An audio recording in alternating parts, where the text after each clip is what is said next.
ጤና ይስጥልን ክቡራን ተመልካቾቻችን የኢትዮጵያዊ የውጭ ጉዳይ ሚኒስትር ዶክተር ጌዲዮን ጢሞቴዎስ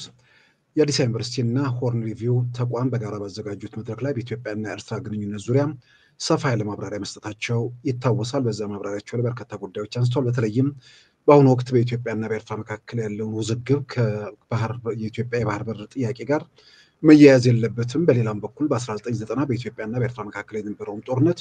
የድንበር ጦርነት ተብሎ ሊጠቀስ አይችልም። በኢትዮጵያና በኤርትራ መካከል ያሉ እስከዛሬም ድረስ በአጠቃላይ ወደ 73 ዓመታት የወሰደው ችግር 5 መሰረታዊ ነጥቦች በሚል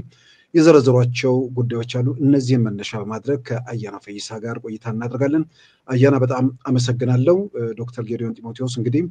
ባለፈው ሳምንት ሐሙስ ነው በአዲስ አበባ ዩኒቨርሲቲና ሆርን ሪቪው የምርምር ተቋም በጋራ ባዘጋጁት መድረክ ላይ ንግግር ያደረጉት። ቅድሚያ እስቲ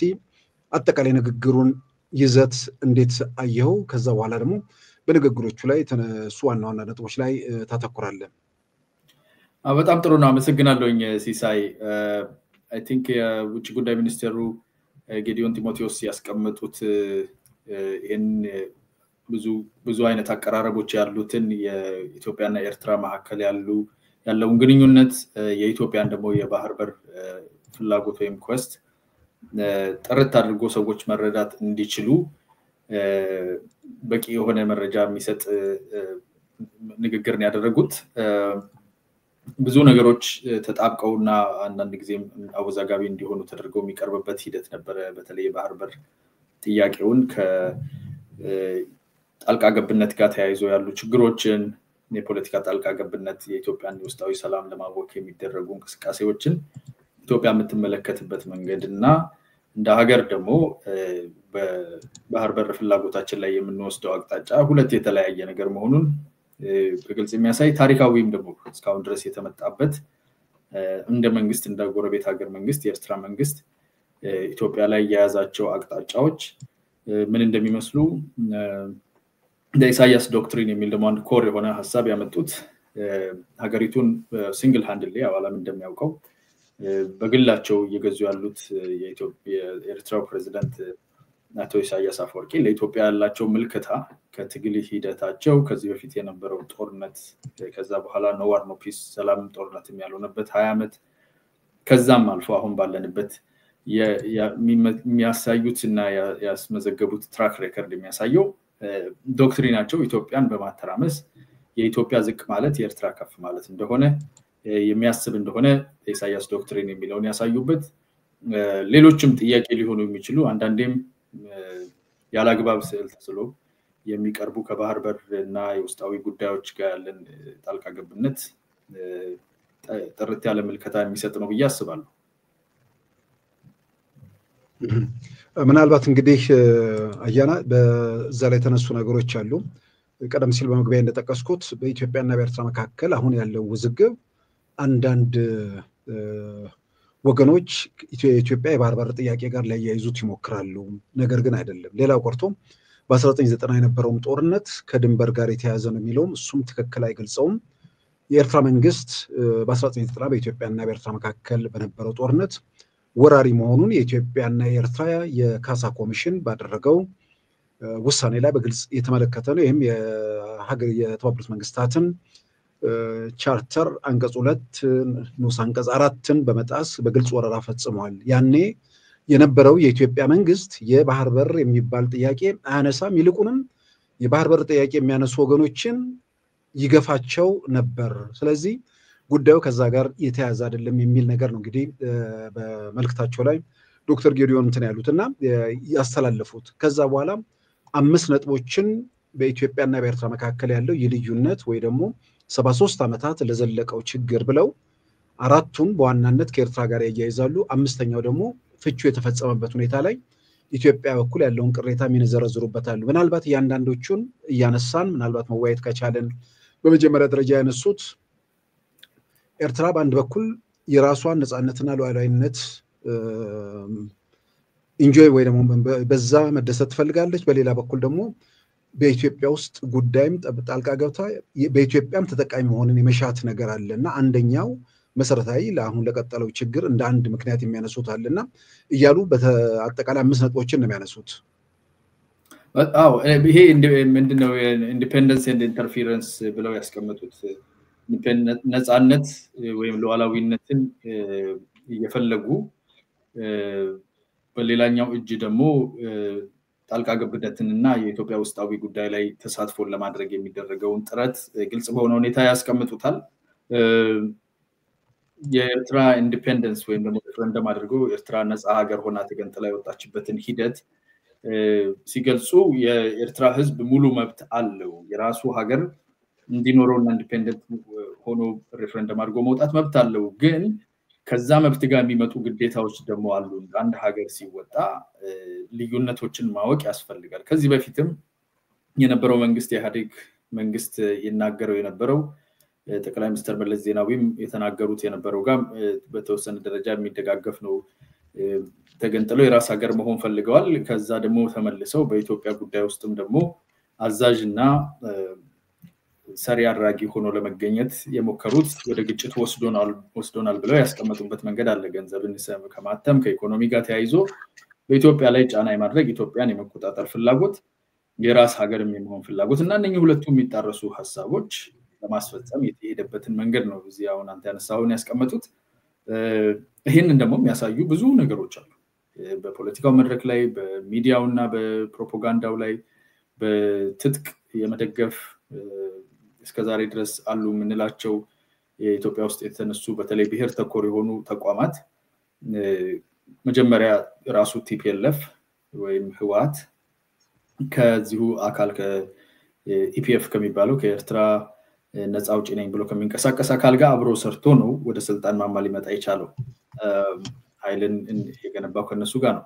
ከዛ በኋላ ኦነግ ከቲፒኤልኤፍ ጋር ባደረገው ልዩነት ኦነግ ተገፍቶ ሲወጣም ሄዶ ያረፈበት ቦታ ኋላም ላይ ኦነግ ኃይሎች ይቀመጡ የሚሰለጥኑም የነበረበት 2018 እንደ ፈረንጆቹ አቆጣጠር ለውጥ ሲመጣ አመራሮች ሄደው አሁን በሰላማዊ ትግል ውስጥ ያሉትን አንዳንዶቹም በቦታው የሌሉ ሰዎችን ሄደው ያናገሩት እዛው ኤርትራ ላይ ነው ሶ ሃርበር ያደርግ ያስቀምጥ እንደነበረ ምልክት አነግንቦት 7 ሌሎችም የታጠቁ አካላት ኢትዮጵያዊም ወይም አንድ ብሔር መልክ ይዘው ኢትዮጵያ ውስጥ የትጥቅ ትግል እናደርጋለን የሚል አካል ሁሉ ሄዶ መቀመጫው የነበረው ኤርትራ ላይ ነው በማንኛውም ጊዜ ተሳትፎ ያደርጋ አሁንም ግልጽ የሆነ ከቲፒኤልኤፍ ጋር ያለ ጽምዶ በሚል ስም የተጀመረ ትስስር ከዛ በዘለለ ከቲፒኤልኤፍ ዘሎ ሌሎችንም አካላት ለማሳተፍ የሚደረጉ እንቅስቃሴዎች ስብሰባዎች የትጥቅ ትጋፍ ኢኮኖሚ ድጋፍ የፖለቲካና የፕሮፓጋንዳ ድጋፍ ያደርጋል ኢትዮጵያን ስርዓተ መንግስት ወይም ኢትዮጵያን መንግስት እቃወማለሁ እዋጋለሁ ለሚል ኢትዮጵያ ውስጥ ትግል አደርጋለሁ ለሚል አካል ሁሉ መደገፍና ብጥብጥን አለመረጋጋትን ስፖንሰር የማድረግ ስራ ይሰራል እና ይሄ ግልጽ የሆነ ጣልቃ ገብነት ነው ደግሞ ኔጌቲቭ ጣልቃ ገብነትም ነው ማለት አሉታዊ ጣልቃ ገብነት ነው ያደረገ ያለው ግን ደግሞ ነፃና ራሱን የቻለ ሀገር ነኝ የሚለውንም ደግሞ ወስኖ በዛ በኩል ሶ የኔም ኪሴ ኔ ነው ያንተም ኪሴ ኔ ነው እንደማለት ነውና ኪሴም ኪሴ ነው የሚለውን ሁለቱን የመፈለግ ሁሉ አማርሽ የመሆን አካሄድ ያስቀመጡበት ነው እንግዲህ እያንዳንዱ እንትን ማለት ያየነው ብንሄድ አንደኛው በአንድ በኩል የራሱን ሉዓላዊነትና ነፃነት መጠበቅ በሌላ በኩል ደግሞ ኢትዮጵያ ውስጥ ያለውን በረከት የማግኘት ያ ደግሞ የኔ ብቻ ያንተ ግን የሁላችን የሚል በሚል በዛም በላይ በግልጽ ያስቀመጡት ነገር አለ በሁለተኛ ደረጃ ላይ ደግሞ አሁን አንተ የዘረዘርካቸው በኢትዮጵያ የውስጥ ጉዳይ ጣልቃ ገብቶ የአማጽያንን በተለያየ መንገድ የመደገፍና ኢትዮጵያን ሰላም የማወክ ነገር ተነስቷል በሶስተኛ ደረጃ ደግሞ የተነሳው የኢሳያስ ዶክትሪን ወይ ደግሞ የኤርትራው ፕሬዝዳንት አቶ ኢሳያስ የሚከተሉት ዶክትሪን በሚል እዛ ላይ ያስቀመጡት ነገር አለ ምናልባት እሱን ብንመለከተው እሱኛው በጣም በውስጣዊ ፖለቲካችን ላይ በመናደርጋቸው ንግግሮች በተለያዩ መድረኮች ላይ ሁሉ ጊዜ ሰዎችን ለማስታወስ የሚሞክረው የሾርት ሜሞሪ በሚባለው ነገር አላምንም ኮሌክቲቭ ኢንተለጀንስ ወይም ደግሞ የጋራ ማስተዋላችን ሰፊ ነው እንደ ማህበረሰብ አንረሳም ምናልባት የምናደርጋቸው ነገሮች በተለይ በጥቅም የተያያዘውና በሶሻል ሚዲያ ላይ ያለው በሚዲያ ላይ ያለው በፖለቲካል ኤሊት ደረጃ ያለው አካል ከራሱ ጥቅምና ወገንተኝነት አንፃር የረሳ መስሎ ሐሳቡን ሊቀያየር ቦታ ሊተው ይችላል እንጂ እንደ ማህበረሰባችን ህዝባችን የሚረሳ አይደለምና ያስታውሳል። ኤርትራ ቅድም እንዳነሳሁት ከነቲፒኤልኤፍም ከሌሎችም የህዝብ ነጻነትን እንታገላለን የሚሉ አካላት ጋር ሲሰሩ በግብጽ አጋርነት ድጋፎችንም በሚያደርጉ ጊዜ የውጭም ሌሎች የዌስተርን የምዕራባውያንም እርዳታ ታክሎበት ይስሉ የነበሩት ስዕል የአማራ ገዢ መደብ የሚል ስዕል ነበር ሲስሉ የነበሩት። ታርጌት አድርጎ አንድን ማህበረሰብ የነበረው አገዛዝ የነበረው ሀገረ መንግስት የአንድ አካባቢ ወይም የአንድ ጎጥ አገዛዝ እንደሆነ በሚዛናዊነት አይደለም ከዚህ አካባቢ መጡ ይሄ ቋንቋ ይሄ ባህል ማለት ሳይሆን ራሱ ያ ማህበረሰብ ሌሎችን ማህበረሰቦች ተጭኖና ገዝቶ እንደነበረ ያደረጉ ሲሰብኩ ሲያስተምሩ የቆዩበት ነው። ይሄ ከዛ በኋላ በነበረ የፖለቲካል ዲስኮርስ ኦፍ ኮርስ የተቀየረ አሁን ቅርብ ጊዜ የፋኖ አመራር የሚል አንድ ሰው አለ ነው የአቲንክ አፋባሃ የፖለቲካ ዘርፍ ኃላፊው አስረስ ማረ ይሄንን ነገር መልሶ የሚያጠናክር ነገር ለመጀመሪያ ጊዜ በረጅም ጊዜ ተመልሶ ይሄ ነገር ከነሱ አፍ ሲወጣ መስማታችን ትንሽ ለኔ አስደንጋጭ ነበረ። አባቶቻችን ይገዙ የነበረው ብሎ የአማራው ገዢ መደብ ብሎ በፊት ሻቢያ እና ቲፒኤልኤፍ ሌሎችም ከዛ ጋር ወግነው ሲታገሉ የነበሩ አካላት ያደረጉትን ትርክት ከነሱ ጋር ያለው ትስስር ሲመጣ ተመልሶ ትርክቱም አብሮ የመጣም ይመስል ነገር ነው የሰማሁት። ከዛ እሱ ካደረገው አይ ቲንክ ቃለ መጠይቅ ገዢዎቹ የአማራ መደብ እንደሆነና አስተዋጽኦ ያደረገው ልክ እንደ ለማህበረሰቡ የመሸለም አገዛዝን ለማህበረሰቡ የመሸለም ነገር እነሱም አፕሮቭ ሲያደርጉ አይደለም ታዘው ይሁን ለማስደሰት ይሁን ወይ ተሳስቶ አላውቅም እንደዚያን ነገር ሰምቻለሁና ይሄ ትርክት ነበር የመጀመሪያ ትርክት። የአማራ ማህበረሰብ ደሃ ሆኖ ያረሰ ጭሰኛም ሆኖ የተወሰነው ግብር ሰብሳቢም ሆኖ በተለያየ ደረጃ ይኖር የነበረን ማህበረሰብ ለሙሉ ማህበረሰብ የሌሎች ማህበረሰቦችን ችግር የማውረስ የኢትዮጵያ ብሔር ብሔረሰቦች ህዝቦች ችግራቸው ከአማራ ማህበረሰብ እንደሚመነጭ አድርጎ ስዕል የመሳል ስራ ነበር የመጀመሪያ የህግደፍ እና የቲፒኤልኤፍ ትስስር ያስኬደው። ህግደፍና ቲፒኤልኤፍ በስልጣን ላይ ቅድም ዶክተር ጌዲዮን ጢሞቴዎስ ውጭ ጉዳይ ሚኒስትሩ ያነሱት የመጀመሪያው ነጥብ ጣልቃ ገብነትና የኔ ነው ያንተ ደግሞ የኛ ነው በሚለው አካሄድ ሲጋጩ ወይም በሌሎች ፖለቲካ ጉዳዮች ተጋጭተው ከቲፒኤልኤፍ ጋር በተጣጡበት ሰዓት ደግሞ የትግራይን ህዝብ እንደ ማህበረሰብ ተጋሩ ወይም ትግሬ እያሉ የትግራይን ማህበረሰብ እና ቲፒኤልኤፍን አንድ አድርጎ ማህበረሰብ ላይ የሚደረግ ዘመቻን በቀጥታም በፕሮክሲ በተጓዳኝ በጃዙርም ተጋሩ ወይም ትግሬዎች ናቸው ይሄን ያደረጉት የሚል ትርክትን ለ30 አመት ያህል ለ20 ምናምን አመት ሲያዛምቱ ቆይተዋል ማለት ነው። ከአማራው ለቀው አንዳንድ ከአማራ ማህበረሰብ የሆኑ ዛሬ የአማራ ታጋይ ነን የሚሉ በግንቦት 7 እና በሌሎች ድርጅቶች ማዕቀፍ ስር እዛው ኤርትራ ውስጥ ቁጭ ብሎ ይሰሩ የነበረበት ትኩረቱን ከአማራ ማህበረሰብ ወደ ትግራይ ማህበረሰብ አዙሮ የሌሎች ብሔር ብሔረሰቦችና ህዝቦች ጠላት ፖለቲካው ሳይሆን የፖለቲካ ድርጅት ሳይሆን የትግራይ ህዝብ እንደሆነ አድርጎ የመሳል ስራ እጽቦ በትግርኛ የፖለቲካ እጽቦ እናደርግበታለን ወይም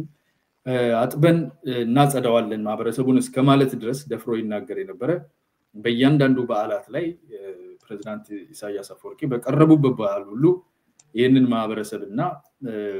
ቲፒኤልኤፍን አንድ ላይ አጣምረው አጃብለው ሳይናገሩ የማያልፍበት ታሪክ አስተውለናል ከአማራ ወደ ተጋሩ ማለት። ከዛ አሁን ባለፈው በተደረገ የነጻነት በዓል ብለው ሲያከብሩ ኦሮሞማ የሚልን ነገር ወደ መናገር መጥተዋል። ስለዚህ ከአንድ ማህበረሰብ ወደ ሌላ ማህበረሰብ እየዞሩ አንድ ማህበረሰብን የፖለቲካ ስበቱ ወይም ደግሞ ከላይ ያለው ያመራር አለበት ብለው የሚያስቡትን ሴንተር አድርጎ ትርክት ሰርቶ ሌሎች ማህበረሰቦችን ጠላት በማድረግ የኢትዮጵያን ፖለቲካ በዛ ላይ ተዋቅሮ የሚጣላ የሚገፋፋ እንዲሆን የመስራት ነው። ይሄ የኢሳያስ ዶክትሪን የሚባለው ኢትዮጵያ ከፍ ካለች ኢትዮጵያ ከተስተካከለች ኤርትራ ደግሞ ትወድቃለች የሚል ነው። መጀመሪያም ሲያታግሉ ይሄን ሁሉ ዙሪያውን ሄጄ የተናገርኩበት ማህበረሰቦች እንደዚህ ፔን አጌንስት ኢች አዘር ወይም ጠላት አድርጎ እርስ በርስ የመሳል ስለሚሰራበት ምክንያት ኢትዮጵያ መፍረስ መበተን መዳከም አለባት ከሚል ዶክትሪን የመጣ ነው። አሁን በጣም መስማማበት የዶክተር ጌዲዮን ጢሞቴዎስ ሐሳብ ይሄ ነው። ይሄንን ሐሳብ ይዞ ኢትዮጵያን ጠላቴ ናት፣ ወራሬ ናት፣ ኮሎናይዘር ናት የሚል ትርክት ይዞ የመጣ ሌሎች ኢትዮጵያ ውስጥ ያሉ የነበሩም ታጋይ አታጋይ የሚባሉ ድርጅቶችንም በዚህ ዶክትሪን አጥምቆ አንድ ማህበረሰብ ላይ ሌሎቹ ማህበረሰቦች እንደ ጠላት አድርገው እንዲስሉ ያንን ማህበረሰብ እየቀያየረ የስልጣን መዋቅሩ ተቀይሯል ብሎ በሚያስብ ሰዓት ያረገ የሄደ ነው። ይሄ ዶክትሪን ኢትዮጵያን ማፍረስ የኤርትራ ከፍታ ነው ብሎ በሚያስብ መሰረት ላይ የተገነባ ከልጅነት ከትግል መሰረቱ ጀምሮ እስከ ዛሬም ድረስ አስቸጋሪ የሚያደርገው ለኔጎሺዬሽን ለንግግር ጉዳይን በጋራ ለመፍታት ለመከባበር እንቅፋት የሆነ እንደሆነ ያስቀመጡበት ነው። አመሰግናለሁ አያና። እንግዲህ ያው የኤርትራ ህልውና ወይ ደግሞ ኤርትራ ሉዓላዊነትና ቀጣይነት በኢትዮጵያ መተራመስ በዛ ላይ መርከሰረታል የሚለውን እንግዲህ አንደኛ በሶስተኛ ደረጃ የተነሳው ነውና በአራተኛ ደረጃ ደግሞ እንደ መንግስት እንደ ኃላፊነት እንደሚሰማው አካል ስለ ኢኮኖሚ እድገትና በአጠቃላይ ጉዳዮች ላይ ከማተኮር ይልቅ የሚከተላቸው በሚል የተዘረዘሩ ነገሮች አሉና በአራተኛ ደረጃ የተነሳም እንዲሁም ደግሞ በአምስተኛ ደረጃ የተጠቀሱ ነገሮች አሉ። እነሱም በየደረጃ እንመልከታቸውና ከዛ በኋላ ውይይታችንን እንቀጥላለን። በጥቅሉ ከሀገር ውስጥ ካለን እኛ ወደ ዲሞክራሲያዊና ወደ የጋራ ህብረ ብሔራዊ የሆነ ሀገርን ገንብተን በጋራ ለመሄድ በመናረገው ጥረት ላይ የጎረቤት ሀገር የመሆን እድሉን መርጠዋል ተብሎ የተለየ አንድ ሀገር እዛ ውስጥ የሚያደርገው ተሳትፎ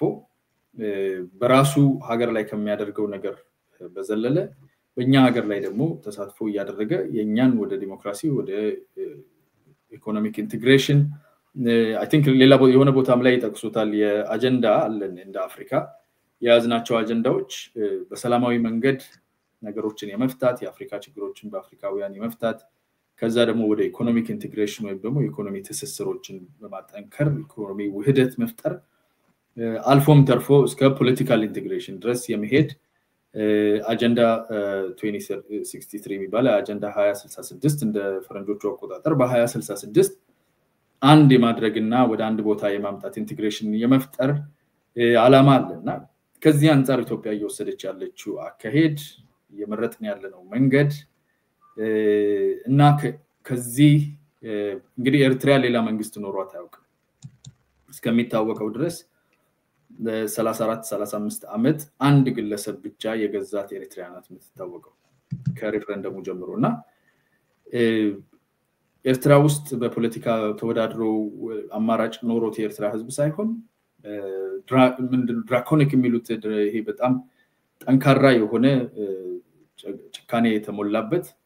የጭቆና የአንድ ግለሰብ ስልጣን ኃይል ያለበት አገዛዝ ነው። ከዚህ አገዛዝ ውስጥ ደግሞ የዚህ ሰው ዶክትሪን አሁን የተነጋገረው ዶክትሪን የሚያመነጨው ከኢትዮጵያ ጋር ማንም ስልጣን ላይ ይኖር ማን ነው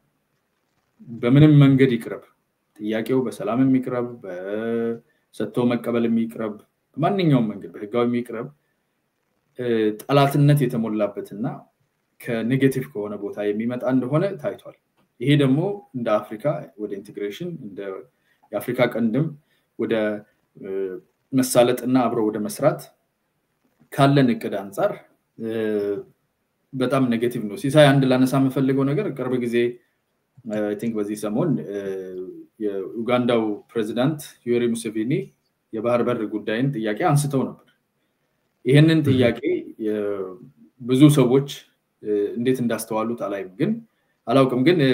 እኔ ያየሁበት መንገድ ኢትዮጵያ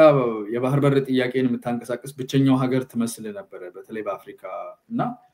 ይሄ ጥያቄ ወደፊት ለፊት መምጣቱ ብዙ ነገሮችን እንድናመዛዝንበት ረድቶኛል ለኔ ረድቶኛል። አንደኛ እንደ ሀገር እኛ ስንሄድበት የነበርነው ስንጠይቅ የነበርንበት ቶን በሰላማዊ መንገድ ሰጥቶ በመቀበል ጠቅላይ ሚኒስትሩ መጀመሪያ ያነገሩት ንግግር ላይ እኮ ኢቭን እንደ ምሳሌነት አንዳንድ ድርጅቶችና ትልልቅ መዋቅሮችን ጭምር እንደ ግድቡ አይነት ያሉ እንደ ቴሌ ያሉ እንደ ኢትዮጵያ አየር መንገድ በጣም አትራፊ እንደ ኢትዮጵያ አየር መንገድ ማለት ከኤርትራ ጂዲፒ ከአመታዊ ገቢ ወጪያቸው የጋቨርንመንት ስፔንዲንጋቸው ኤክስፖርት ኢምፖርታቸው ተቀናንሶ ሁሉ ካላቸው ኢኮኖሚ የሚበልጥ ሬቨኒው ያለውን ድርጅት እንኳን አቋድሰንም ቢሆን ይሄን ጥያቄ በጋራ እንፍታ የሚል ቸር የሆነ ጎረቤትነት ብቻ ሳይሆን ወንድማማችነት የሚታይበት አፕሮች ነው ይዘን የተከተልነው ፕሬዝዳንት ዩዌሪ ሙሴቬኒ ያነሱትን ንግግር ሰምተው ከሆነ ግልጽ በሆነ ሁኔታ ባህሩ የኔም ነው የሚል ነገር ነው ያነሱት ኦፍ ኮርስ ባህሩ የሁሉ ሰው ነው የኢንተርናሽናል ባዲስ ኦፍ ዋተር የሁሉም ነው የዓለም አቀፍ የማህበረሰብ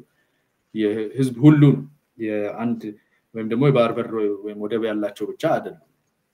ከዛ በዘለለ ግን ጦርነቶች ወደፊት ልንዋጋ እንችላለን ብለው በግልጽ እስከመናገር ድረስ የሄዱበትም አለ እኛ እስካሁን ድረስ በሰላማዊ መንገድ ይፈታ ያለች ኢትዮጵያ እየጠየቀች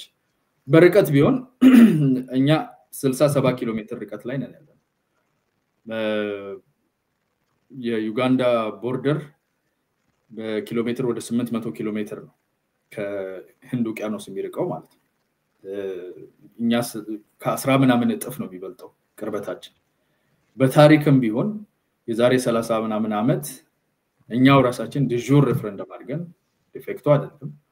ኦሬዲ እኛ ጋር የነበረን ሀገር አንድ ሪጅን የነበረን ሪጅን ሀገር አድርገን በራሳችን እንደሰጠን ነው እንግዲህ ዩናይትድ ኔሽንስ ዶክመንትም ሂደቱም የሚያሳየው እነ ዩጋንዳ ግን ኢንዲፔንደንት ከእንግሊዝ ነፃ ከወጡበት ከ1960ዎቹ መጀመሪያ ጀምሮ ባህር በር ኖሯቸው አልኩ ግን ሲጠይቁ ጦርነትን ጭምር እየጠሩ እነ ኬንያና እና ታንዛኒያ ልንዋጋ እንችላለን እያሉ የሚጠይቁት ልዩነታችን እኛ በራሳችን እጅ ነበር የኛው ሰዎች ኢትዮጵያ ጸረ ኢትዮጵያ የሆነ ኢሳያስ ዶክትሪን የሚከተሉ ከራሱ ከኢሳያስ ጋር ባደረጉት አግባብ ያልሆነ ስምምነት ያለ ባህር በር እንድንቀር የወሰነብን የነሱ ሬፈረንደም ኢፍትሃዊ ነው ይሄንን እንኳን በፍርድ ወይም በጉልበት ሳይሆን በሰጥቶ መቀበል እናንተ በመታተርፉበት መንገድ እንሂድ ሲባል እዚህ ጋር ግን ባህር በር ኖሮት የማያውቅ ሀገር ባህር በር ፈልጋለሁ ከ800 ኪሎ ሜትር ተዘርግቶ ጦርነት ሁሉ ልንዋጋ እንችላለን ሲል ይሄ ኢትዮጵያ የያዘችውን አቅጣጫ ለማይረዱ ምን ያህል ሰላም ፈላጊ ምን ያህል የጋራ ተጠቃሚነት ላይ ያተኮረ እንደሆነ የሚያሳይ ነው እና ጉርብትናችን ይሄ ከዚህ የኤርትራ መንግስት ተቆጣጥሮ ከኖረ አካል ጋር ያለን አብሮ መኖር ከሾክ የተጠጋ ካጋም የተጠጋ ቁልቋል እንደሆነን እና በቋሚነት እኛን በማድማት እኛን በማፍረስ ውስጥ ጥቅም አለ ብሎ የሚያምን ግለሰብና በሱ ቁጥጥር ስር ያለ መንግስት እንዳለ በደንብ ፍንትው አድርጎ የሚያሳይ ነው እንድናነጻጽር ይረዳልና የዶክተር ጌዲዮንም ንግግር ይሄንኑ በደንብ የሚያሳይ ነውና ሌሎች ፋክቶችን ብናይ እኔ በኋላ ላይ ምናልባት ልነካው እንችላለን በጣም አግራሞት የሚያጭር ነገር ነው በጣም አግራሞት የሚያጭር ያለን ልዩነት በኢኮኖሚ ቢባል በህዝብ ብዛት ቢባል በሶስት እጥፍ ነው በጂዲፒ መንበልጠው በህዝብ ብዛት እንደዚህ እኛ 135 አካባቢ ነን 35 ሚሊዮን እነሱ 50 ሚሊዮን አይሞሉም ዩጋንዳ ግን ኡጋንዳ ማለት ነው አዎ እና እንዲ ነው ሌላው ሀገር እንዲ እንኳን እየሆነ ሌላኛው በጣም የመጨረሻ ይኛው ማለት ነው በዩጋንዳው ጉዳይ የኬንያው ፕሬዝዳንት ለዩዌሪ ሙሴቬኒ የሰጡት ምላሽ የሳቸው ሀገር የሰጠውን ምላሽ እና የኛን ጎረቤትና የዩጋንዳን ጎረቤት እንድናነጻጽር ለጎረቤት አይቀናምጭስ እንደዚያ ነው ጎረቤት በኖረኛ ያስብላል ምላሹ ምንድነው አዎ ተነጋግረን ማንፈታው ነገር የለም ባህሩ እነሱ የሚገባቸዋል እንዲ ስለ ጦርነት ሊያወሩ ፈልገው አይደሉም አፍሪካ ውስጥ ያሉ አባት የሆኑ አመራር ናቸው ብለው ነው የመለሱት ይሄ ነው እንግዲህ ጤነኛ ጎረቤት ሲኖር ዛቻ የተቀላቀለበት ከዛ ከ800 ኪሎ ሜትር ተዘርግቶ የኔ ነው ሲል አይ በተረጋጋ መንፈስ ማንፈታው የለም በጋራ ነው እናድገው የሚል ይሄ የ2063 አጀንዳ ሪኮግናይዝ የሚያደርግ ጤነኛ ሰላማዊ ጎረቤት የሚሰጠው ምላሽ እኛ ግን ሰተን እንቀበል የራሳችን የነበረን ያላግባብ የተወሰደን ሰተን እንቀበል በግማል በጉልበትም እኮ ብንለኛ ሰተን እንቀበል ስንል 70 ኪሎ ሜትር ላይ ያለ ባህር ጦርነት ፈለጋችሁ ነው የሚለንና ይሄንን ለማነጻጸር እንዲውላን ሰው ብዬ ነው ዶክተር ጌዲዮን ከተናገሩት ጋር አመሰግናለሁ አያና ምናልባት እንግዲህ ኡጋንዳም ጋር ተያይዞ እንደገና ደግሞ በኢትዮጵያ በኩል ያው ዶክተር ጌዲዮን ባነሷቸው 5 ነጥቦች ውስጥ የልዩነት ወይ ደግሞ የውዝግብ የድንበርም አይደለም የኢትዮጵያ የባህር በር ፍላጎትም አይደለም የኤርትራ መንግስት የሚከተለው በአጠቃላይ በ73 ዓመታት በአንድ በኩል አንድ ሀገር ሆነንም በፌዴሬሽንም ውስጥ በነበርንበትም ወቅት በመገንጠልም ውስጥ በአጠቃላይ 73 ዓመታት ውስጥ ያልተፈታ ችግር አለ እና ለነዛ ላልተፈቱ ችግሮች 5 መሰረታዊ ነጥቦች አንስተው በ5ኛ ደረጃ የሚያመጡት ኢትዮጵያ ጋር ያለው ሁኔታ ነው። ለምሳሌ ሪፈረንደሙ የተካሄደበት ሂደት ማለትም ኤርትራ ከኢትዮጵያ የተገነጠለችበት ጊዜ ወቅቱ የነበረው መንግስት የሽግግር መንግስት መሆኑ ያንንም ተከትሎ ደግሞ በኢትዮጵያን በኩል ያለ ቅሬታና ተቃውሞ ወይ ደግሞ ጥያቄ እንዳለ ዛሬም ድረስ እሱን ያነሳሉ። ወደ ኡጋንዳ ደግሞ ስንሄድ በኡጋንዳ በኩል ምናልባት ኢትዮጵያ እስካሁን ያላነሳችው ወይ ደግሞ ያላየችው ኡጋንዳ የመጣችበት መንገድ የተወሰነ አስተዋጽኦ አድርጓል። ኡጋንዳ በታንዛኒያ ምርጫ ጋር ተያይዞ የተፈጠረው ረብሻ አይደለም ወይ ወደዚህ ሁኔታ ውስጥ እንድትገፋ ያደረጋል። ለምሳሌ ታንዛኒያ እየታመሰች ነው። አሁን የተረጋጋ ሁኔታ ቢኖርም ኡጋንዳ የምትጠቀመው የታንዛኒያን ወደብ ነው፣ የኬንያ ወደቦችን ነው። በተመሳሳይ ኢትዮጵያ እንውሰድና ጅቡቲ ውስጥ የጸጥታ ችግር ቢፈጠር ኢትዮጵያ በማትቆጣጠረው ሁኔታ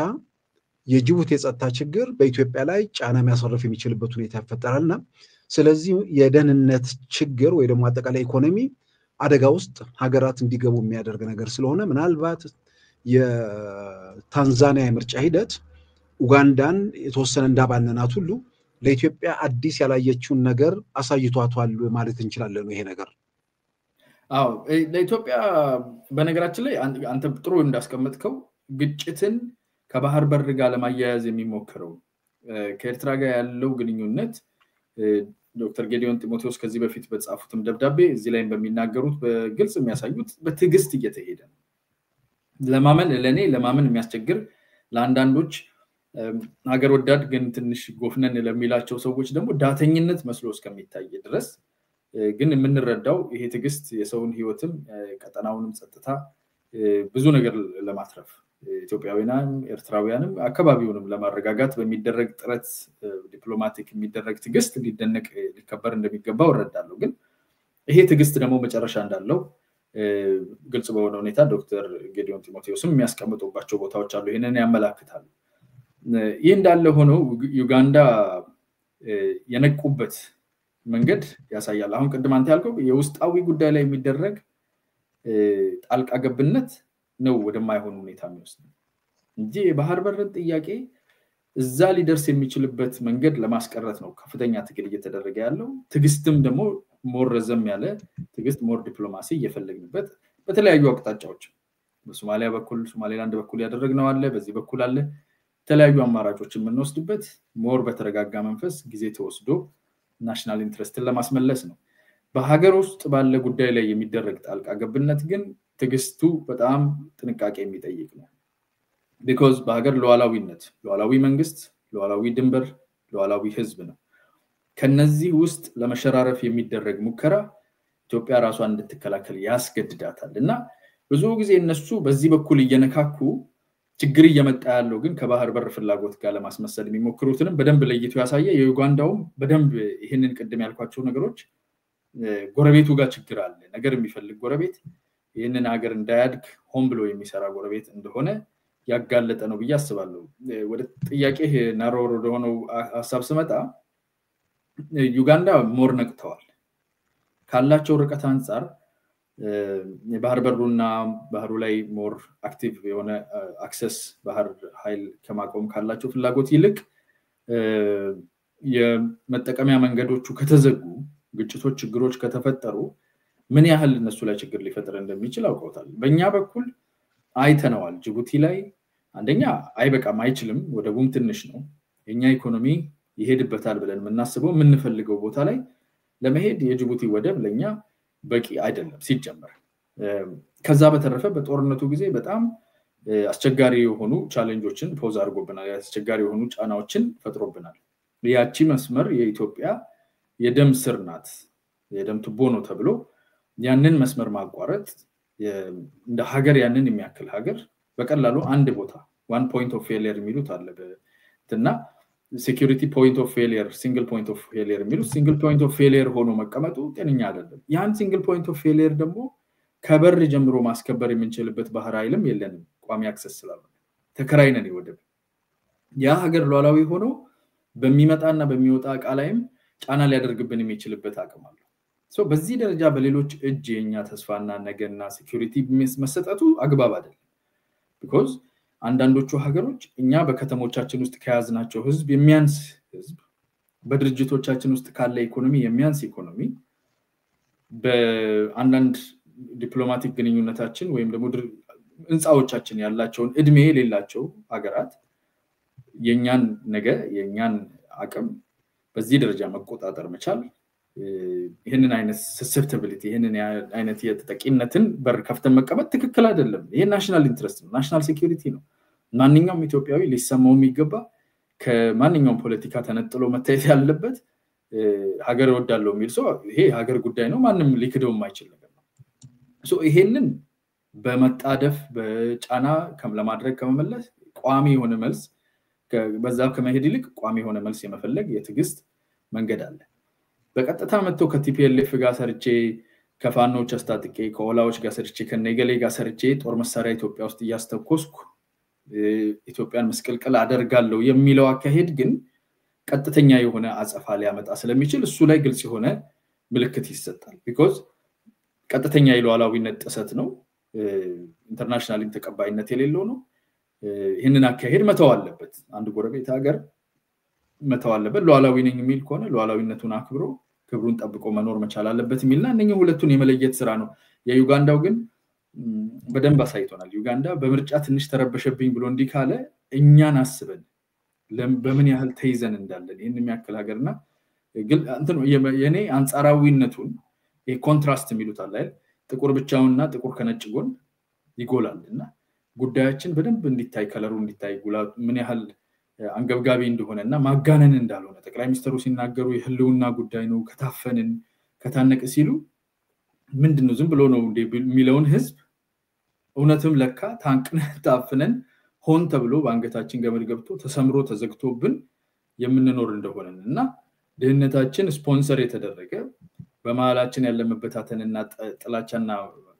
ሴኩሪቲ መታጣት ስፖንሰር እና ዲዛይን የተደረገ እንደሆነ የሚያመላክት ነገር ነውና ዩጋንዳው ጥሩ ኮንትራስት ፈጥሮልናል ከአቲቲዩዳችን አንፃር ከጎረቤታችን ማንነት አንፃር ካለን መብትና ፍላጎታችንን የመጠየቅ የስልጣን አንፃር ከብዙ ነገር አንፃር እንድናነጻጽርና ዩጋንዳ እንደዚህ የምትል ከሆነ ዩጋንዳ ይሄን በሚያክል አንድ ምርጫ ላይ በተነሳ ነገር እንደዚህ አይነት ድምጽት ካወጣች ኢትዮጵያ ለ34 አመት አሰቃቂ የሆነ የዲፕሎማሲ ወንጀል የተሰራ አሻጥር የተሰራባት ሀገርማ እንዴታ እና እሱ በጣም እኔ ይረዳል ብዬ አስባለሁ እንግዲህ አያና ምናልባት መጨረሻ አካባቢ ያነሳው ታጣቂ ማደራጀት የሚለው ነገርም ዶክተር ጌዲዮንም በንግግራቸው ላይ አንጸባርቀዋል አሁን ባለው ሁኔታ ውስጥ ኤርትራ ወደ ኢትዮጵያ ግዛት ገብታ የኢትዮጵያ መሬቶችን ይዛለች እንዲሁም ደግሞ በኢትዮጵያ መንግስት ላይ ያመጹትን የድጋፍ ያደረገች ነው እነዚህ በራሳቸው በቂ ናቸው የኢትዮጵያ መንግስት ራሱን ለመከላከል አስገዳጅ ሁኔታዎች ናቸው ነገር ግን ትግስትን መርጠናል ግን ትግስቱ ደግሞ መቆሚያ የለውም የሚል ነገር እዛ ላይ ተንጸባርቋልና ትግስቱ መቆሚያ የለውም ምናልባት የቱ ጋር ነው የሚቆመው ታጣቂዎችን ያደራጁ ነው የኢትዮጵያ ግዛትን ይዘዋል ያም ሆኖ ግን መታገስን መርጠናል የሚል ነገር አለና ምናልባት ትግስቱ ሊያበቃ የሚችልበት ነገር ምን ሁኔታ ሲፈጠር ነው የሚለው ምናልባት እሱንም መሰረት አድርገህ አስተያየት ካለ እኔ እንግዲህ እንደኔ ቢሆን ትግስት የሚያክል ትግስት የለኝም ሲሳይ መቼስ አንድ ግለሰብ አይኖረው ግን ያለብን ኃላፊነት እንደ ሀገር ካየ ነው ይሄ መንግስት ያለበት ኃላፊነት ኢምፓልስ አይደለም ኤርትራ ላይ ፕሬዝዳንት ኢሳያስ የተሰማቸው ስሜት የኤርትራ ፖሊሲ የመሆን እድሉ በጣም ሰፊ ነው ዛሬ ከተናደዱ ዛሬውኑ የሆነ ነገር ብለው ወይ አድርገው ያድራሉ አርገውትም ያውቃሉ በግለሰቦች ደረጃ ሳይሆን በሀገራት ደረጃ ወጣቶቻቸውን ወደ ጦርነት ልከው የመን እና ሱዳን ውስጥ ኢቭን ከኢትዮጵያ ጋር በነበረው ግጭት ላይ የሚያደርጉትን ምናምን ከመማከር ያላቸው ከራሳቸው መንግስት ጋር ተነጋግረው የሚያደርጉት ሳይሆን ራሳቸው በግላቸው የሚወስኑት ስለሆነ እንደዛ ሊሆን ይችላል ከተናደዱ ከከፋቸው መስሎ ከታያቸው በራስ ካልኩሌሽን ሊኬድ ይችላል ኢትዮጵያ እንደ ሀገር ቀጠናው ላይ ኮር ስቴት ነው ትልቅ ሀገር ነው ትልቅ ታሪክ ያለው ነው ዲፕሎማቲክ ታሪኩ በጣም ሰፊ ነው ሰፊ ህዝብ ብዛት ስላለው አንድነቱ ሀገራዊ የህዝብ የማህበረሰብ አብሮ መኖር ይፈልጋል ሳይሆን ጥበቃም አለው ከዓለም አቀፉ ማህበረሰብ ይሄን መበተን ይሄን ማፍረስ ቀጠናውን ብቻ ሳይሆን ዓለም አቀፋዊ ሪቨርበሬሽን ይኖራል እንትን ይኖራል እርግብግብታ ይኖራል ነገሮችን የሚነካ ተፈናቃዮች ምኖች ብዙ አይነት ነገር አለ ስለዚህ ይሄንን አይነት ቀውስ መፍጠር አይፈልግም አንታይ ፓይሬሲ አንታይ ቴሮሪዝም የሚባል የጸረ ቴሮሪስት ጸረ አሸባሪ ጸረ የባህር ላይ ወንበዴዎች ወይም ፓይሬትስ የሚባሉት ነኝ ነገር ላይ ዓለም አቀፋዊ ማህበረሰብ ያለውን ፍላጎትና ያለውን የማስተካከል የሚፈልግበትን መንገድ የምትመራና የምታግዝ ሀገር እንደሆነ ትልቅ ሀገር እንደሆነ ኢትዮጵያ የሚጠበቅባት ቀጠናውን የማረጋጋት ሞር ላቅመ አዳም የደረሰ ሰው እንደሚባለው ማለት ነው የበሰለ ሰው እንደሚጠበቅበትና ትንሽ ልጅ የሚጠበቅበት ያህል ልዩነት ነው ያለው ሰፊ ነገር ነው የሚጠበቅብን በተቃራኒው የኤርትራ መንግስት ዲስቴብላይዘር ተብሎ አቶ ኢሳያስ አፈወርቂ በዚህ ይታወቃል የቀጠናው ርባሽ እንደማለት ነው ነገሮች እንዳይረጋጉ የማድረግ እድሉ አልሸባብ የሚሰለጥኑበት ግራውንድ የማዘጋጀት ሌሎችም አሁን ቅድም የተጠቀስኩልህ ኢትዮጵያም ሌሎችም አማጺዎች የፕሮክሲ ውጊያ ማሰልጠኛ የራሱንም ህዝብ ዶክተር ጌዲዮን የሚያነሱት አለ የራሱንም ህዝብ ላልተወሰነ ጊዜ በቀጣይነት ወታደር የማድረግ ከትምህርት ቤት ወስዶ ወታደር ቤት የማስገባት ብዙ ሰው ወይ የመሰደድ ወይ ወታደር የመሆን ወጣት የሌለበት ሀገር የማድረግ ነገር ስለሚያደርግ የተረጋጋ ከዓለም አቀፍ ማህበረሰብ ጋር የሚሰራ ሀገር አይደለም ዲስቴብላይዝ ያደርጋልና እነኚህ ሁለት ልዩነት ስላሉ ሰፊው ትግስት የሚጠበቀው ሰፊው አቅም ካለው ሰፊው ግንኙነት ካለው ከኢትዮጵያ መንግስት ነው ለዛም ነው ትግስቱ የረዘመው ሪአክሽን ሳይሆን አክሽን ነው መደረግ ያለበት ማለት እኛ መልስ እንጂ ምላሽ መስጠት የለብንም I don't know if that's the right vocabulary ትክክለ ተነካም ብለ ወዲያው ኒጀር ሪአክሽን ይባላል ላይ ወይ ሰው ጉልበቱን ሲመታ እግሩ የሚንቀሳቀሰው አይነት ደመነፍሳዊ ምላሽ መስጠት የለብንም ደመነፍሳዊ ምላሽ ሳይሆን መልስ ነው መስጠት የሚጠበቅብን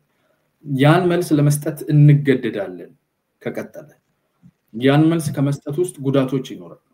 ይብዛም ይነስም ግዴታ በኢሳያስ አፈወርቂ ቁጥጥር ስር ኤርትራ ስለሆነች የኤርትራ ወጣቶች ጠላቶች አይደሉም የኤርትራ ወጣቶች ነገ የተሻለ መንግስት የተሻለ ሀገር ቢኖራቸው ለቀጠናውም ለዓለምም የሚጠቅሙ ናቸው እና እነሱ ላይ የሚደርስ ጉዳት የጋራ የዓለም የኢንተርናሽናል ኮሚኒቲው ጉዳት ነው እዛ ሀገር ላይ የሚደርስ ሞር ስደት ሞር ጉዳት ሞር ችግር ጉዳት ነው በገንዘብ የሚደርሰው ኪሳራ ጦርነት አትራፊ የለውም እንደዚህ አይነት የጉልበት የኃይል እርምጃ አትራፊ የለም ተጎጂው ይለያዩና እንጂ ጉዳት ነው ሶ እነኚህን ለማስቀረት የሚደረገው ትግስት መጨረሻ የለውም ማለት ሳይሆን መጨረሻው ግን ደመነፍሳዊ ምላሽ ሳይሆን መልስ ነው የሚሆነው ያ መልስ ደግሞ የተጠና የታሰበበት ከዓለም አቀፉ ማህበረሰብም ጋር ትክክለኛው ግብ የዚህ መልስ ግቡ ምንድነው ተብሎ ታምኖበት ተሰልቶ የሚከድ ነው የሚሆነውና ወደዛ ላለመከድ የሚደረገው ትግስት ግን ከማንንም ይልቅ ኤርትራውያንን ቢያውቅበት ደግሞ ኤርትራንን መንግስት ህይወት የሚያድን እንደሆነ ነው የምረዳው ስለዚህ አንዳንዴ ትግስቱ ያሰለቻል ግን ያቺ መስመር ከታለፈችና የተጠና መልስ መስጠት ከተጀመረ በኋላ ደግሞ የሚያሳዝን ስለሚሆን ነው ብዬ አስባለሁ ምናልባት እንግዲህ እንዳልከው የደመነፍሳዊ ምላሽ የሚለው ተጠቅታል ለጥቃቱ ምላሽ መስጠት አይነት ነገር ወይ ደግሞ ራስን በመከላከል ላይ ተኮር ይችላል ነገር ግን የተጠና ምላሽ የሚለው ደግሞ አሁን የተሰነዘረብን ጥቃት መመከት ብቻ ሳይሆን ሁለተኛ ጥቃት እንዳይሰነዘርብህ እስከምን ድረስ ይሄዳል የሚለው ነገር ነው እንግዲህ እዛው ውስጥ የሚገባው ምናልባት መንግስት እስከመቀየር ያለፈ የደረሰ በሌላም በኩል ደግሞ የኢትዮጵያ መታነሳውን የባህር በር ጥያቄም ጭምር ያካተተ ሊሆን ይችላል ምናልባት እስከዛ ድረስ የሚታሰቡ ነገሮች ናቸው ምክንያቱም ቢያንስ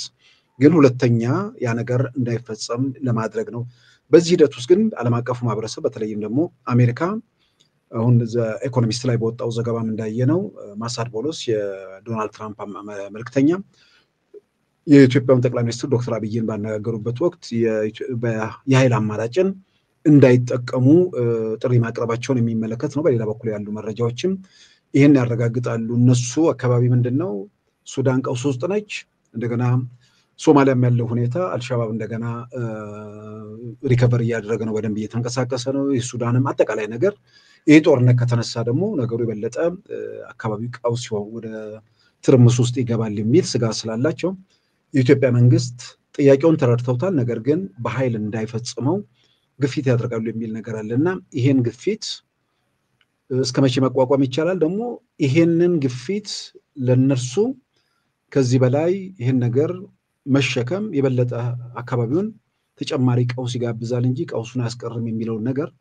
በምን ሁኔታ ውስጥ ይሄን ማድረግ ይቻላል? ምናልባት እንደው ግጭቱ ቢጀምር ወይ ደግሞ የኢትዮጵያ መንግስት ትዕግስት ያለቀ ቢል እስከምን ደረጃ ይሄዳል የሚለውንም ጨምረህ እስቲ አስተያየት እንትን በል።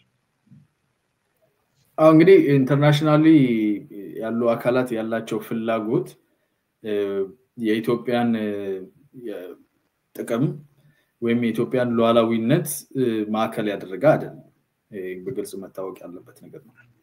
በአባባል ደረጃ የኢትዮጵያ ሉዓላዊነት መከበር አለበት፣ የኢትዮጵያ ጥቅም መከበር አለበት ይሏል። ለነሱ ግን የኢትዮጵያ ጥቅምና ሉዓላዊነት ወደ ታች ወረድ ያለ ነገር ነው። ወደ ታች ወረድ ያለ ማለት አንደኛ አድርገው የሚወስዱት አንገብጋቢነቱ ዝቅ ያለ ነው። ለኛ ደግሞ እንደ ሀገር እንደ ኢትዮጵያውያን እንደ ኢትዮጵያ መንግስትም የኢትዮጵያ ሉዓላዊነትና የሀገር ጥቅም አንደኛ ነው። ከዛ በኋላ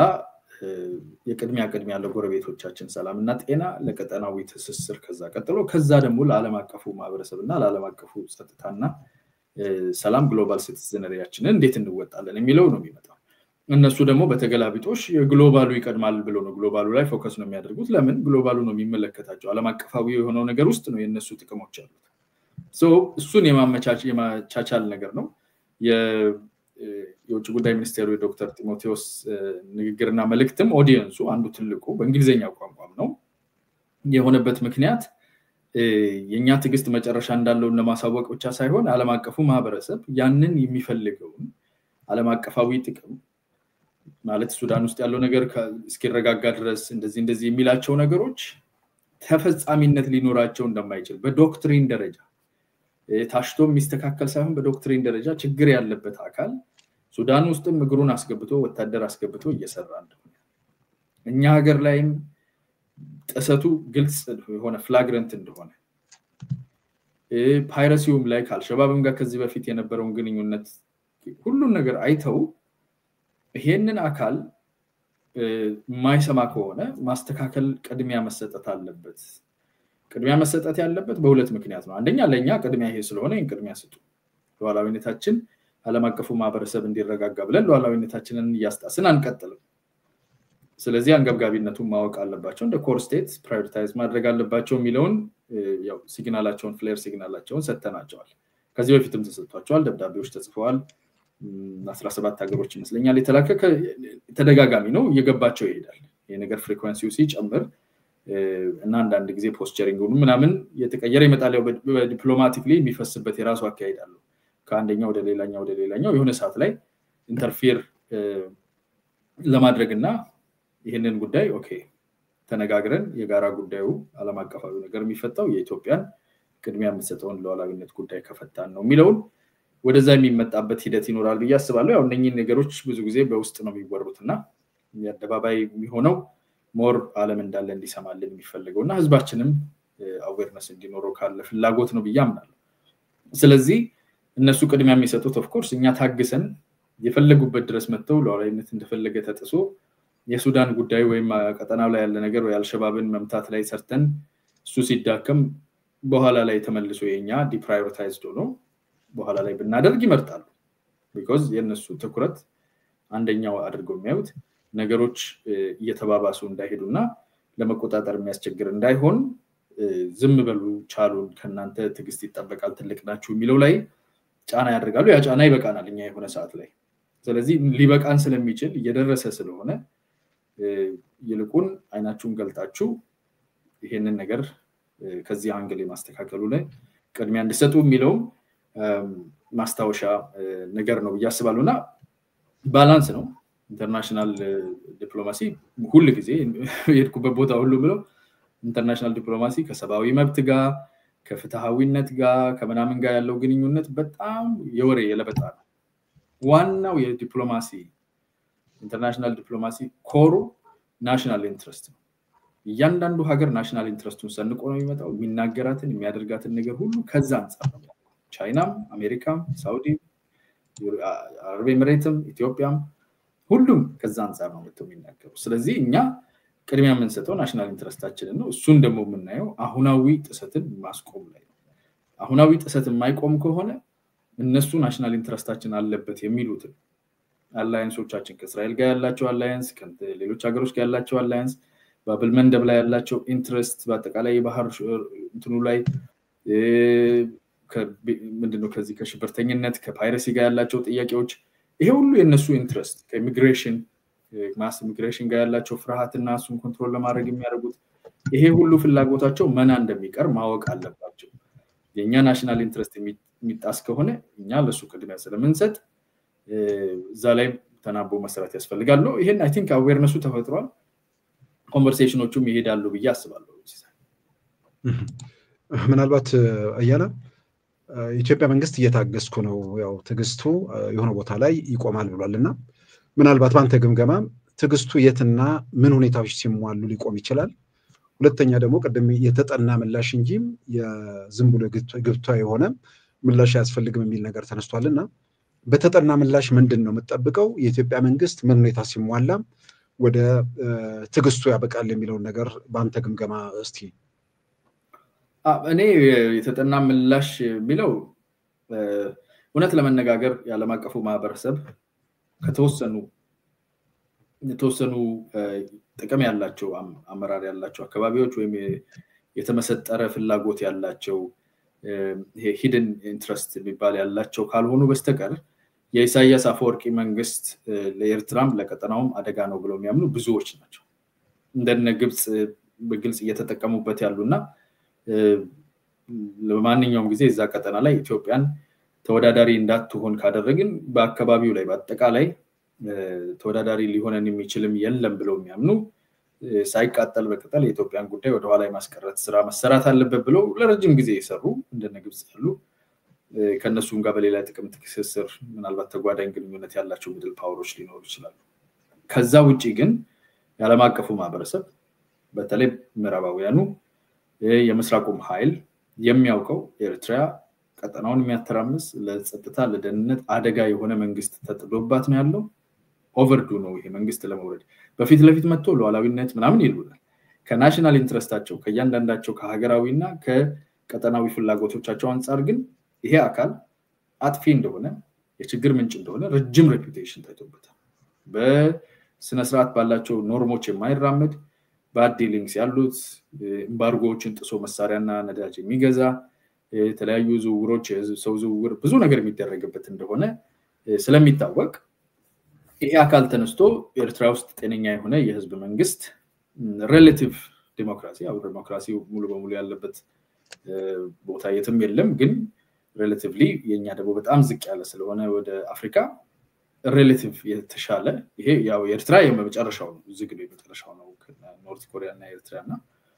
ይሄን ዝግ የሆነው ነገር መክፈት የሚቻልበትና ዓለም አቀፍ ማህበረሰብ ሊገባ የሚችልበት ሰብአዊ መብት አስከባሪዎች ኢንቮልቭ የሚያደርጉበት IMF ዩናይትድ ኔሽንስ የተወሰነ ያህል ኮንትሮል ሜካኒዝሞች አሏቸውና የዓለም አቀፉ ሶሳይቲ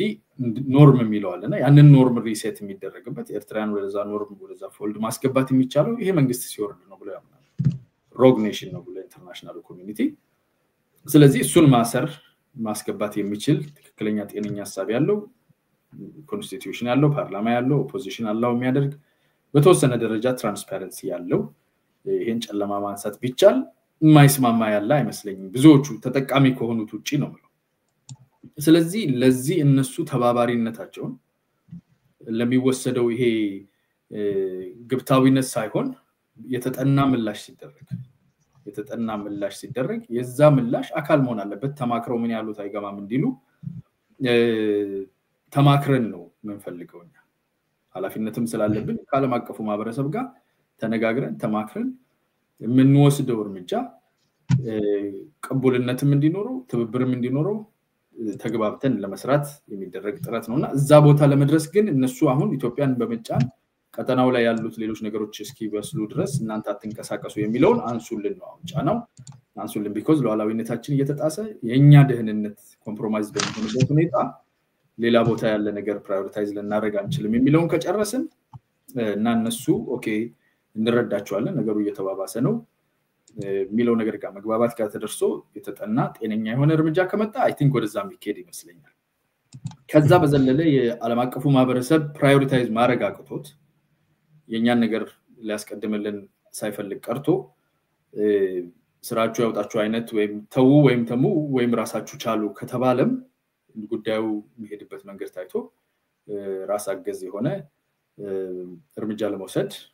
ተጠንቶ የሚኬድበታልና ከሁለቱ አንዱ ነው ወይ ዓለም አቀፉ ማህበረሰብ ጋር ተስማምተን ተነጋግረን ወገን ከሆኑ ጋር በዚህ እንሄዳለን ብለን ተማክረን የምንሄድበት አለበለዚያ ያንን አይነት urgency ካልተሰማቸውና ዲፕራዮሪታይዝ ያደርጉኛል መጫን ከፈለጉ ደግሞ አይ ትግስታችን አብቅቷል ጉዳዩን ከሆነ በኋላ የምታዩበት መንገድ ይሆናል ብሎ የገዛ ጃሚ ወሰድበት ነው ከሁለት አንዱ ነው የሚሆነው ምናልባት እንግዲህ ትግስቱ የኢትዮጵያ መንግስት ትግስቱን የሚያስጨርሰው ነገር ሳይኖር አሁን ሁኔታዎች ባሉበት ቢቀጥሉ በሌላም በኩል ደግሞ ከዚህ ቀደም የአሜሪካው ልዩ መልክተኛ የዶናልድ ትራምፕ መልክተኛ አምባሳደር ማሳድ ቦሎስ ወደ ኢትዮጵያ መጥተው ከጠቅላይ ሚኒስትር አብይ ጋር ተነጋግረዋል ወደ ኒውዮርክ ሄደው ደግሞ የኤርትራው የውጭ ጉዳይ ሚኒስትር አቶ ኡስማን ሳላ ጋር ተወያይተዋልና የኢትዮጵያ መንግስትን በንግግር ያው በየአደባባዩ ስለሚለው በንግግር ፈታዋል ብሏል የኤርትራው የኤርትራው ውጭ ጉዳይ ሚኒስትርም በቀይ ባህርም በአባይም በአጠቃላይ በአፍሪካ ቀንድ ላይ እወያያለሁ ማለታቸውን ራሱ በዩኤን የኤርትራ ሚሽን በድረገጹ ላይ አውጥቶታልና ምናልባት የኢትዮጵያ መንግስት ትግስቱ ከማለቁ በፊት እንዲህ አይነት ጥረቶች ሁለቱ መንግስታት ወደ ንግግር ወደ ውይይት አምርተው በኢትዮጵያ በኩል ያለውን ከወደብ ጋር ያለውን ነገር ጥያቄ ለመመለስም በሌላም በኩል ኤርትራም ስጋት ካላት ያን ስጋት ለማስተንፈስም የሚያስችሉ ሁኔታዎች ይኖራሉ ተብሎ ይታመናል ምናልባት በዚህ ረገድ አማራጮች ይኖራሉ ወይ አዎ በዚህ ረገድ ያለው አማራጭ በተጓዳኝ የሚደረጉ ጫናዎች በለጠ ውጤታማ ይሆናሉ የሚል ሐሳብ ነው ያለኝ ለምሳሌ እነ ሳውዲ አረቢያ በጣም ከዓለም አቀፉ ማህበረሰብ ጋር ጥሩ ግንኙነት ያላቸው ከምዕራባዊው ዓለም ጋር በደንብ ግንኙነት ያላቸው ስለሆኑ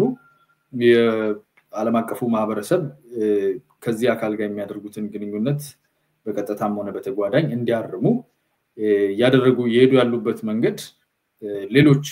እነሱ የሚያከብሯቸው ከአሜሪካ ጋር ያላቸውን ግንኙነት በጣም ነው የሚያከብሩ ከዩሮፕ ቻይና ጋር ያላቸውን ግንኙነት ያከብራሉና ከነዚህ አካላት ጋር ያላቸው ግንኙነትን የሚጎዳ ነገር ከሆነ ቀድሚያ ሰጥተው እዚህኛው ላይ ገሸሽ ማለትና ጫና የማድረግ ሌሎች ግንኙነቶችን ከማድረግ የመቆጠብ ገንዘብ የመሰብሰብ ኢንቨስትመንቶችን ካንሰል የማድረግ እንደዚህ አይነት ነገር ውስጥ ይገባልና ቻይናም እንዲህ አይነት እርምጃ ውስጥ ከገቡ በተለይ ግን ግብጽ ነው ግብጽ ቀጥተኛ ተሳታፊ ገንዘብ የሚያወጣ የዚህን የሚሰራውን አሻጥር ደግሞ ስፖንሰር ሲያደርግ ነበር ከሬፈረንደሙም ጀምሮ እጁ ያለበት እንደመሆኑ ግብጽ ደግሞ የአሜሪካ ተረጂ ከሆኑት አፍሪካ ውስጥ አንደኛ ተረጂ ነው ወደ $3 ቢሊዮን ነው በአመት የሚያገኘው እንግዲህ ማቆው ነው ከዛም በላይ ሊሆን ይችላል ይሄንን ያህል እርዳታ የሚደረግለት ሀገር በተጓዳኝ በዛ በኩል ለአልሸባብ የሚሆን ነገር በሶማሊያ በኩል ኢትዮጵያን የሚያስጠቃ ነገር በኤርትራ በኩል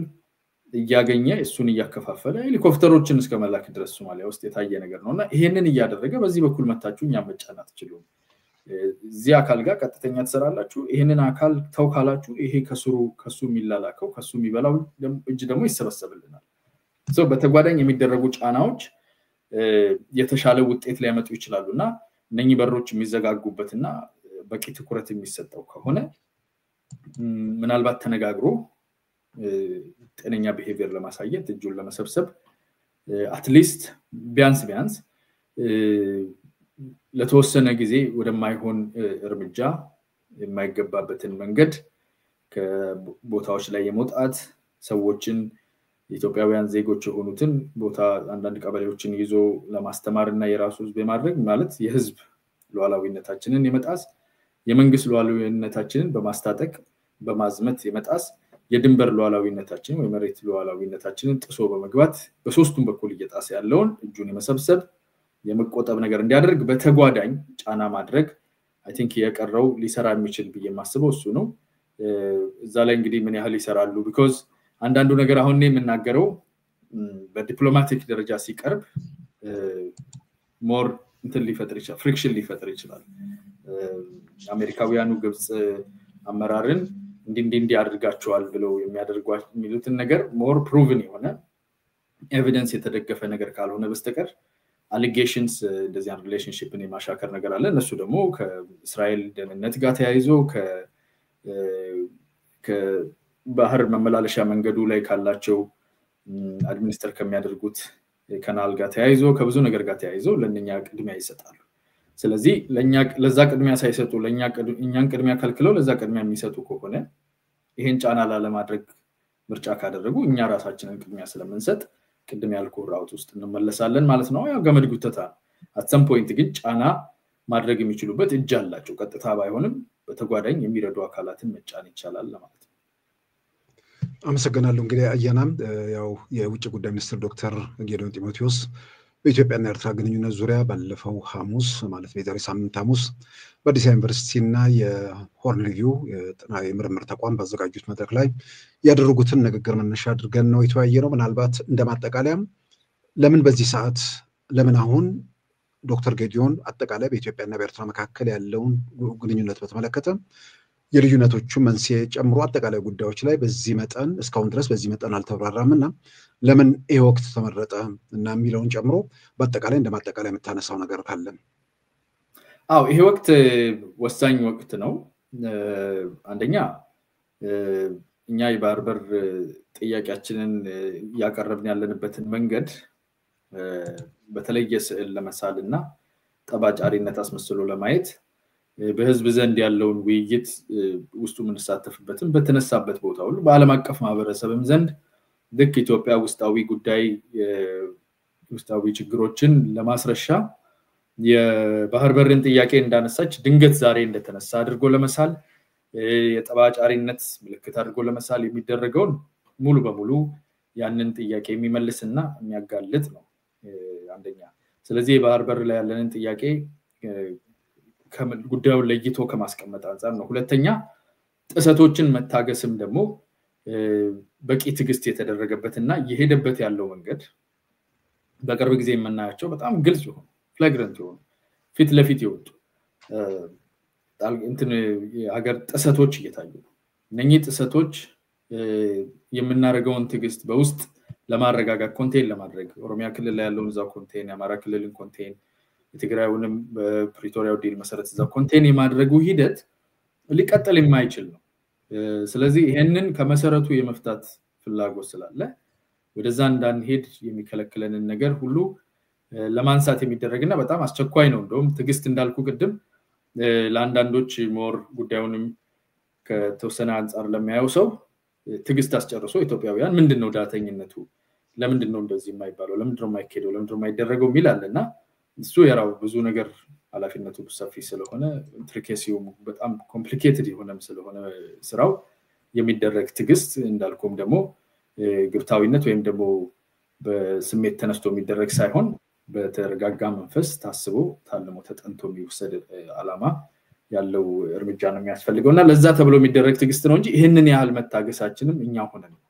ይሄንን ያህል መታገሳችንም ወንድም ህዝብ ነው ትላንትና አንድ ሀገር የነበረን አንድ ክፍለ ሀገር የነበረን ህዝብ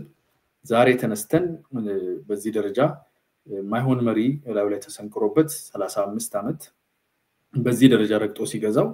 ለዛ በመንግስት ስንል ህዝብ አንጎዳም በሚል ወገንተኝነት ለጎረቤት በሚሰጥ ዋጋ ደሞ ለሚያልፍ ቀን ነገ ደሞ አልፎ አብረን አንድ ህዝብ አብረን እንቀጥል ህዝብ እንሆናለን በሚል ተስፋ የሚደረግ ትግስት ነው እንጂ ይሄንንም ያህል ማንንም አይታገስም ዩዌሪ ሙሴቪኒ እኮ ምርጫ ተጭበርበር ምርጫ ላይ የተፈጠረ ብጥብጥ አይቶ በቀር ጦርነቶች እንዋጋለን እስከማለት ነው የደረሱት በአንድ ቀን እኛ ስንት ነገር አይተናል ወታደሮቻቸውን ጎንደር ላይ እስከመያዝ ድረስ መከላከያ ሰራዊት የኤርትራን ሰዎች በአካል እስከመያዝ ድረስ ሄዷል ተሳትፏቸው ጣልቃ ገብነታቸው ያደረጉት ጥረት በታሪክም ባለፉት 50 60 አመታት 70 አመታት ብቻ ሳይሆን በቅርብ ጊዜ አሁን እየተካሄዱ ባሉት የፖለቲካ ችግሮች ውስጥ ምን እንደሆነ ገሃድ ይወጣ ስለሆነ ይሄንን እስካሁንም የታገስነው ካለን ነገርና ከመንጠብቀው ካለን የልብ ስፋት ነውና ስለዚህ አሁን መሆኑ ግድ ነው ያለው ትግስት እንዳያልቅ ነው ተስፋ ምናደርገው ምን ጸልየው ለኢትዮጵያ ልጆች ለኤርትራ በተለይ ደግሞ ለኤርትራ ወጣቶችና ለኤርትራ ህዝብ ስንል ይሄ ነገር ትግስቱ ሳያልቅ ትክክለኛው ጫና ትክክለኛው ምላሽ ቢመጣ ተስፋችን ነው ምኞታችን ነው ካለቀና የተጠና እርምጃ ወደ መውሰድ ኢትዮጵያ መንግስት ከገባ ግን ሎንግ ኦቨርዱ ነው በጣም የቆየ በጣም ያረፈደ ካንተ ቀረ የሚባለው ነገር እንደሌለ እሱን አስመስክሮ because ስሙ የሚጠፋ መንግስትም ነው በቀላሉ ስሙ የሚጠፋ መንግስት ነው ጥሩም ሰርቶ የሚነቆር ስለሆነ በትግስት መሰራቱ ጥሩ ነው ብያምናለሁ because ነገር ወደ ኋላ ተመልሰን በጠበቅን ኖሮ በታገስን ኖሮ ባናገርን ኖሮ በለምን ኖሮ ምንለው እንዳይቀር ተደርጎ ነው መከደ ያለበት ጦርነትን ስለምንቃወም በመጨረሻው ሪዞርት ነው ባይከደበት ጉልበትን ባንጠቀም እንመርጣለን በዚህ በሰለጠነ ዘመን ለማለት ነው ሲስ አመሰግናለሁ አያና እንግዲህ ምናልባት እንዳልከው ጦርነቱ ቢጀመር ድንበር ላይ የሚቆም ነገር ሳይሆን ብዙ ነገሮችን የሚለዋውጥ ስለሆነ በተቻለ መጠን ያው ትግስት በጣም አስፈላጊ ነው የሁለት ወንድማማች ሀገር ህዝብ ጉዳይ ነው በጊዜ ሂደት ውስጥ ነገሮች በደንብ መልክ ይዛሉ ተብሎ ይታመናል በኤርትራ በኩል ያለው ነገር አሁን ታማጽያንን በማደራጀት ወይ ደግሞ በሌላ መንገድ የሚደረገው ግፊት ከቀጠለ ያው ምንም ጥያቄ ውስጥ ማይገባ ነገር ነው ወደ እንቅስቃሴ መገባቱ የማይቀር ነው ስለዚህ ሁኔታዎች በሰላማዊ መንገድ ልባት እንደሚያገኙ ተስፋ በማድረግ እንግዲህ ዛሬን ፕሮግራማችንን በዚሁ ያጠናቀናል አያና ሰፊ ጊዜ ወስደን በኢትዮጵያና ኤርትራ ግንኙነት በተለይም ደግሞ የውጭ ጉዳይ ሚኒስትር ዶክተር ጌዲዮን ጢሞቴዎስ በወቅታዊ የኢትዮጵያና ኤርትራ ሁኔታ ላይ ያቀረቡትን ጽሁፍ መነሻ ማድረግ ነው የተወያየነው ለሰነበረን ጊዜም በጣም አመሰግናለሁ እኔም በጣም አመሰግናለሁ ሲሳይ ክቡራን ተመልካቾቻችን በኢትዮጵያ ወቅታዊ ሁኔታ በተለይም በኢትዮጵያና ኤርትራ ግንኙነት ዙሪያ ዶክተር ጌዲዮን ጢሞቴዎስ የኢትዮጵያው የውጭ ጉዳይ ሚኒስትር የአዲስ አበባ ዩኒቨርሲቲና የሆርን ሪቪው የምርምር ተቋምና መጽሔት በጋራ ባዘጋጁት መድረክ ላይ ያደረጉትን ንግግር መነሻ ማድረግ የተደረገው ይት ነው የዛሬውን በዚህ ያጠናቀናል ጤና ይስጥልን